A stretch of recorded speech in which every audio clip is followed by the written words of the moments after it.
मिडियामा हिरो हुनेहरू, देश र जनताका लागि जे पनि गर्न तयार छु भन्नेहरू, ती सेलिब्रिटीहरूको अनुहार खोइ, गगन थापाहरूको अनुहार खोइ, यहाँ माइती गर्न खोइ। नेपाल आमालाई विदेशी बाबु पर्व लगाएर खोज्ने, नेपाल आमा विरुद्ध बलात्कार गर्न लगाउने, त्यसको भिडियो आफै खिच्ने र नेपाल आमालाई विदेशी बाबुले बलात्कार गरिरहेको, पर्व लगाएर खोजेको बाबुले बलात्कार गरिरहेको भिडियो बनाएर पैसा कमाउन खोज्ने गगन थापाहरू खोइ। त्यो पुरानो विचार राखेर नयाँ युगका हामी युवाहरूलाई नेतृत्व गर्न सक्छन् यिनीहरूले? नयाँका नाममा आएकाहरू रविन्द्र मिश्रहरू खोइ, एमसीसीको विरुद्धमा बोलेको खोइ उनीहरू। हामी यो भनौँ कि तिमीलाई तिउन तरकारी खाना चाहिन्छ भने तिम्रो आमा बेच, हामी यो भनौँ? हामी यो भनौँ कि तिम्रा छोरी र चेली बेटीहरू बेच र मिठो मिठो खाना खाऊ, हामी यो भनौँ योगेश भट्टराईहरूलाई? हामी भनौँ गगन थापाहरूलाई, राजेन्द्र लिङ्गदेनहरूलाई, देउबा प्रचण्ड र महन्तहरूलाई? हामी यो भन्न सक्दैन। योगेश भट्टराईहरू खोइ, खोइ राजेन्द्र लिङ्गदेनहरू नेपाल आमाका सपुत हुन् भने, नेपाल आमा विरुद्ध विदेशी बाबु पर्व लगाएर खोज्नेहरू, नेपाल आमा बेच्ने, साक्षी किनाराका सदर हुने, नेभी संघका युवा भन्ने, तरुण दलका युवा भन्ने, तिनको कलङ्कित इतिहासबाट सुरु गरौं कि कहाँबाट गरौं? अहिले भर्खरै यही बाटो भएर होली वाइनहरूको एउटा जुलुस गयो। अहिले भर्खरै एउटा होली वाइनहरूको जुलुस गयो यही बाटो भएर, जहाँ अनरासबिउ, जहाँ प्रहरी संघका विद्यार्थी र युवा साथीहरू थिए। साथीहरू, हामी यो बसिरहेको ठाउँ यी होली वाइनहरूवालाहरूले हिँडेको सफा गरेर पखालेर बढारेर बसौँ कि यत्तिकै बसौँ? हामीले यो बढारेका छौँ। हामीले होली वाइनहरूको जुलुस यो भर्खरै गयो र मुलुकलाई शुद्धिकरण गर्ने हामी अभियानमा छौँ। हामी कुरा कहाँबाट सुरु गरौँ? कहाँबाट कुरा सुरु गरौँ? कि महाकाली बेच्ने, मेची बेच्ने, एमाले तत्कालीन माले पार्टीको भ्रातृ विद्यार्थी संगठन अनरासबिउका नेताहरूको विगतबाट सुरु गरौँ कि कहाँबाट सुरु गरौँ? नेपाल आमा बेच्ने, साक्षी किनाराका सदर हुने, नेभी संघका युवा भन्ने, तरुण दलका युवा भन्ने, तिनको कलङ्कित इतिहासबाट सुरु गरौँ कि कहाँबाट गरौँ? कुरा कहाँबाट सुरु गरौँ? साथीहरू, राप्रवि संघ भन्ने, राष्ट्रिय प्रजातन्त्र युवक संगठन भन्ने, नेपाल आमालाई बेच्ने, तिनको साक्षी बन्ने, तिनका तलुवा चाट्ने युवा विद्यार्थी संगठनको कुरा गरौँ कि कहाँबाट गरौँ? लाज लागिरहेको छ। अहिले भर्खर यहाँबाट मोटरसाइकलमा जाने होली वाइनको जुलुस देखेर यहाँ म हेरिरहेको थिएँ। मिडियामा हिरो हुनेहरू, देश र जनताका लागि जे पनि गर्न तयार छु भन्नेहरू, ती सेलिब्रिटीहरूको अनुहार खोइ, गगन थापाहरूको अनुहार खोइ, यहाँ माइती गर्न खोइ। नेपाल आमालाई विदेशी बाबु पर्व लगाएर खोज्ने, नेपाल आमा विरुद्ध बलात्कार गर्न लगाउने, त्यसको भिडियो आफै खिच्ने र नेपाल आमालाई विदेशी बाबुले बलात्कार गरिरहेको, पर्व लगाएर खोजेको बाबुले बलात्कार गरिरहेको भिडियो बनाएर पैसा कमाउन खोज्ने गगन थापाहरू खोइ, खोइ साथीहरू। योगेश भट्टराईहरू खोइ, खोइ राजेन्द्र लिङ्गदेनहरू नेपाल आमाका सपुत हुन् भने, नेपाल आमा विरुद्ध विदेशी बाबु पर्व लगाएर खोज्नेहरू, अमेरिकी एजेन्ट बनेर सोझै तलब खाएर नेपाल आमा विरुद्ध सोझै एमसीसी कम्प्याक्टको 6.8 ले all of the staffs and the former staffs of MCC and the staffs of the US government will be immune from all of the tribunals and the courts arising out of this compact. भन्यो किन? नेपालमा कुनै पनि मुद्दा अघि कृष्णजीले भन्दै हुनुहुन्थ्यो कि प्रहरीहरूलाई छातीमा गोली लागेर मर्यो एमसीसी को सुरक्षाकर्मीबाट भने पनि नेपालमा मुद्दा नलाग्ने व्यवस्था जो गरिएको छ यसका विरुद्ध बोल्न पर्दैन भनिरहेका छन् हामीलाई पैसा चाहिन्छ, हामीलाई पैसा चाहिन्छ, त्यसकारण हामी बोल्न सक्दैन। उनीहरू सोझै सञ्चार माध्यमहरुमा आएर भने हामी यो भनौं कि तिमीलाई तिउन तरकारी खाना चाहिन्छ भने तिम्रो आमा बेच, हामी यो भनौं। हामी यो भनौं कि तिम्रा छोरी र चेली बेटीहरू बेच र मिठो मिठो खाना खाऊ। हामी यो भनौं योगेश भट्टराईहरूलाई, हामी भनौं गगन थापाहरूलाई, राजेन्द्र लिङ्गदेनहरूलाई, देउबा प्रचण्ड र महन्तहरूलाई।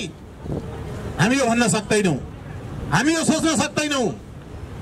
तर नेपाल आमा विरुद्ध जो षड्यन्त्र भइरहेको छ हामी बताउन चाहन्छौं।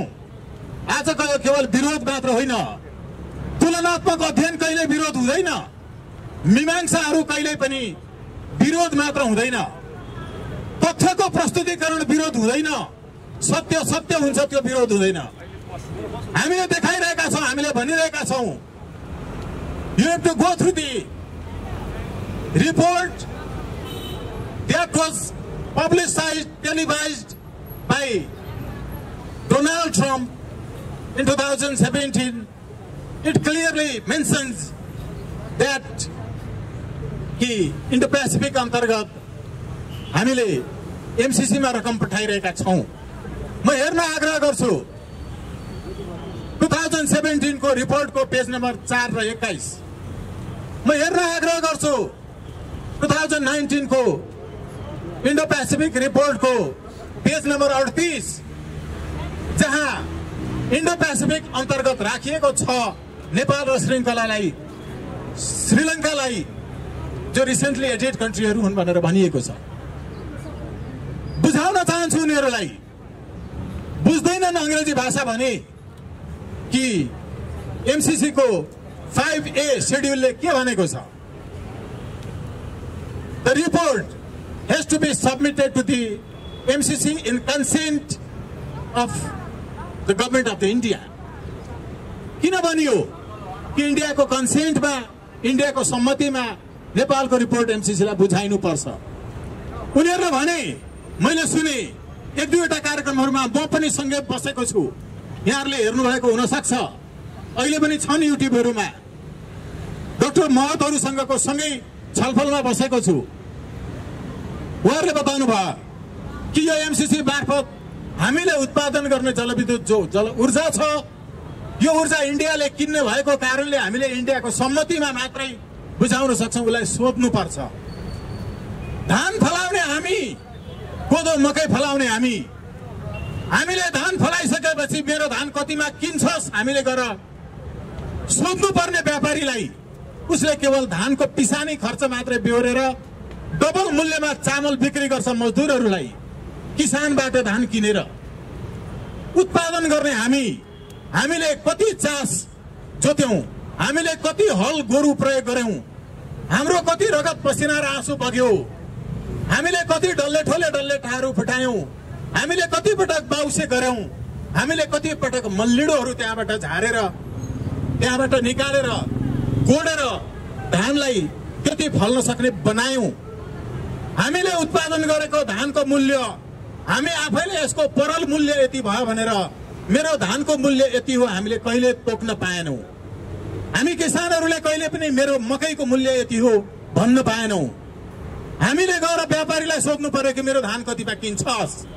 यो नेपालको परम्परागत बजार प्रणाली, स्वर्णिम वाग्ले भन्ने विदेशी डाक्टरहरू जो अहिले युएन लाइन एजेन्सीमा छन्, जो अहिले डा अगाडि लेख्ने डाकाहरू छन्, यिनीहरूले, यी महतहरूले यो परम्परागत नेपालको कृषि प्रणाली, कृषि बजार प्रणाली, उत्पादन हामीले गरिसकेपछि मूल्य किन्न जो तयार भएको छ व्यापारी उसलाई सोध्न जानुपर्ने प्रणाली यिनको दिमागबाट हट्न सकेन। त्यसैले यिनीहरू भन्छन् कि हामीले उत्पादन गरिसकेको जलविद्युत इन्डियाले किन्नुपर्ने भएको हुनाले इन्डियासँग सोध्नु पर्छ। यस्तो पुरानो विचार राखेर नयाँ युगका हामी युवाहरूलाई नेतृत्व गर्न सक्छन् यिनीहरूले? नयाँका नाममा आएकाहरू रविन्द्र मिश्रहरू खोइ एमसीसीको विरुद्धमा बोलेको खोइ उनीहरूले, जो पुरातन विचार राखिरहेका छन्, जो युगीन दास युगकालीन मानसिकता बोकिरहेका छन्, उनीहरूले युवाहरूको नेतृत्व गर्न सक्छन्, नयाँ नेपालको नेतृत्व गर्न सक्छन्। राजनीतिलाई विकल्पको रूपमा प्रस्तुत गर्दा मात्रै वैकल्पिक राजनीति हुन्छ। वैकल्पिक राजनीति के हो?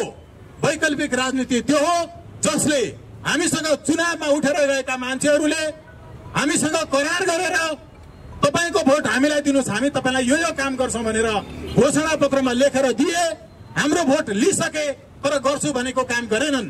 उनीहरूसँग हाम्रो भोट फिर्ता माग्न पाउनुपर्छ, यो राइट टु रिकल हो। उनीहरूलाई पदबाट फिर्ता बोलाउन पाउनुपर्छ, यो राइट टु रिकल हो। राइट टु रिकल जोसँग छैन, सिद्धान्तमा, विचारमा, निष्ठामा, विश्वासमा, उनीहरू वैकल्पिक हुन सक्दैनन्। हामीले हाम्रा उम्मेदवार भनेका निर्वाचनमा जित्ने मान्छेहरू जो गुण्डा फटा बलात्कारीहरू हुन्, पार्टीले खोजे खोजे गुण्डा फटा बलात्कारीहरूलाई मात्रै उम्मेदवार बनाउँछ। नेपालमा कुनै एउटा त्यस्तो पार्टी छैन जसले गुण्डा फटालाई उम्मेदवार नबनाएको होस्। यस्ता गुण्डा फटाहरूलाई उम्मेदवार बनाउँदा उम्मेदवारलाई नै बहिष्कार गर्न पाउने अधिकार, राइट टु रिजेक्ट, आजभन्दा 11 वर्ष अगाडि सर्वोच्च अदालतमा रिट दायर गरेर निर्देशनात्मक आदेश गराएको वकिल 3 जनाहरू मध्ये म स्वयं पनि एउटा हुँ। स्वतन्त्र राष्ट्रिय अभियानले त्यति बेला उठाएको आवाजसँगै आवाज उठाएर रिट दायर गर्नुहुने आदरणीय अधिवक्ता भाइराजा राईज्यू जो आज हामीसँग हुनुहुन्थ्यो, जोसँग सर्वोच्च अदालतमा कयौं पटक हामीले बहस गरेर हामीले कयौं पटक सर्वोच्च अदालतको तत्कालीन प्रधान न्यायाधीश कल्याण श्रेष्ठज्यूको इजलासबाट राइट टु रिजेक्ट, यो मुलुकका जनताहरूले वास्तवमा प्रजातन्त्रको लोकतन्त्रको अभ्यास गर्न पाएन। यो मुलुकमा नागरिकहरूले आफूले भोट दिएर पठाएको व्यक्तिले जति पटक धोका दिए पनि उनीहरूलाई फिर्ता बोलाउन पाएनन्। सर्वोच्च अदालतले हामीले 11 वर्ष अगाडि दायर गरेको रिटमा भाइराजा राईज्यू जो हुनुहुन्थ्यो, जसको भर्खरै निधन भयो, म भावपूर्ण रूपमा श्रद्धाञ्जली व्यक्त गर्न चाहन्छु। भाइराजा राईज्यूले जो सपना देख्नु भएको थियो, राइट टु रिजेक्टमा सर्वोच्च अदालतले जो निर्देशनात्मक आदेश जारी गर्यो, यो निर्देशनात्मक आदेश यतिकै जारी गरेको थिएन। संसारका 14 वटा देशहरूमा राइट टु रिजेक्ट लागू भएको छ।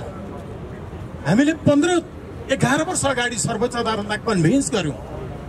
उसले भन्यो कि साँच्चैको लोकतन्त्र नेपालमा छैन। लोकतन्त्र हुने हो भने जनतालाई यो काम गर्छु भनेर भोट दिने मान्छेहरूको भोट खेर जाने गरिकन, जनतालाई दिएको वचन पूरा नगर्नेलाई भोट फिर्ता मागेर पदबाट निकाल्न पाउनुपर्छ। राइट टु रिकल हुनुपर्छ, राइट टु रिजेक्ट हुनुपर्छ। अघिल्लो महिना मात्रै भाइराजा राईज्यू बित्नुभयो, नजिकै छ सर्वोच्च अदालत।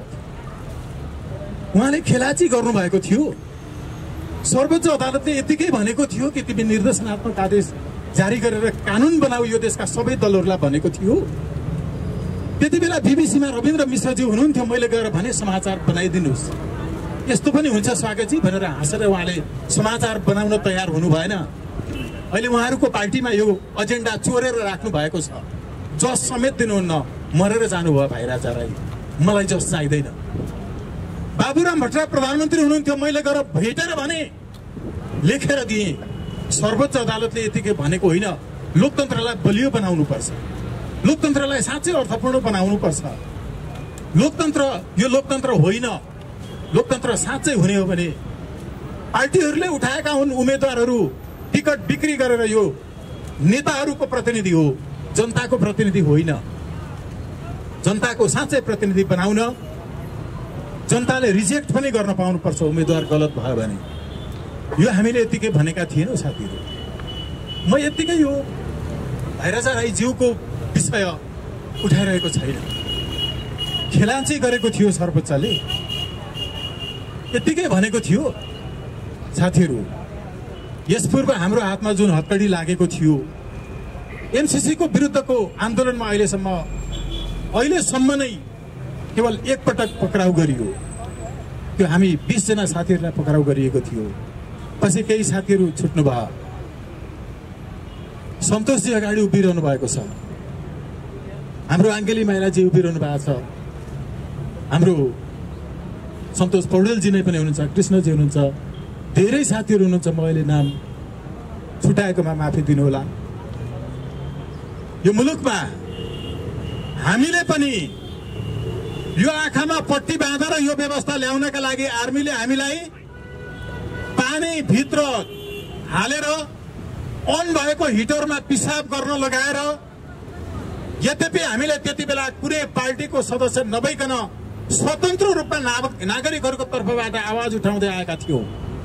हामीलाई आर्मीले लगेर चाहिँ, म सँगसँगै पूर्णविराम कविजी हुनुहुन्छ, नवीन विभास पत्रकार हुनुहुन्छ, एकै चरणमा सँगसँगै लगेर जसरी थुनेको थियो यो व्यवस्था, यति घिनलाग्दो व्यवस्था, विदेशीहरूलाई नेपाल आमाको छातीमाथि परेड खेल्न छुट दिने व्यवस्था यो ल्याउनका लागि थिएन।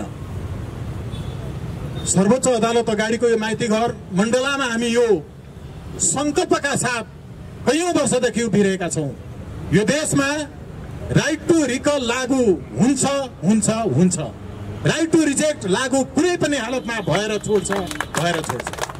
हामी यसको लागि कुनै पनि हालतमा सबै मूल्यहरू चुकाउन तयार छौं। मकैको बोट 3 महिनामा अर्को जेनेरेसन एउटा घोगो फलाएर मर्छ। सालको बोट 3 वर्षमा कत्रो हुन्छ? हामी सालको बोटहरू 11 वर्षको बीचमा हामी गुणात्मक हिसाबले यो विचारलाई, उन्नत लोकतन्त्रको विचारलाई, प्रत्यक्ष प्रजातन्त्रको विचारलाई बीजारोपण गर्दै यहाँसम्म आइपुगेका छौं। साथीहरू, म विनम्रतापूर्वक आग्रह गर्छु एउटा कुरा अन्त्यमा, कि जर्मनीमा जन्मिएको मार्क्सको नाममा खुलेको पार्टी मार्क्सवादी नामैले नेपालवादी हुन्छ कि हुँदैन? रसियामा जन्मिएको लेनिनको नाममा खुलेको लेनिनवादी नेपालवादी हो कि होइन? अनि चाइनामा जन्मिएको माओको नाममा खुलेको पार्टी माओवादी नामैले नेपालवादी हो कि होइन? नेपालको वाद हो कि होइन? रविन्द्र मिश्रहरूले भनेको द राइज अफ मेरिटोक्रेसी लेखेपछि मिखाइल यङको बेलायतीहरूले सुरु गरेको त्यो मेरिटोक्रेसी नेपालको हुन सक्छ कि सक्दैन? मेरिटोक्रेसी राष्ट्राध्यक्ष हुन जो राष्ट्राध्यक्ष छ उसैको जेठो छोरा भएपछि मात्रै मेरिट हुन्छ। यथास्थितिवादी हामीले विरोध गरेका होइनौं, हामीले तुलना गरेर तथ्य देखाएका हौं, हामीले सत्य पर्गेलेका हौं। त्यसैले नेपालको विचार, नेपाल भूमिको विचार, उन्नत लोकतन्त्रको दर्शन, प्रत्यक्ष प्रजातन्त्रको दर्शनतर्फ गोलबद्ध हुनका लागि म आह्वान गर्छु, आग्रह गर्न चाहन्छु र अहिलेका लागि बिदा हुन चाहन्छु। धन्यवाद, सबैमा प्रणाम।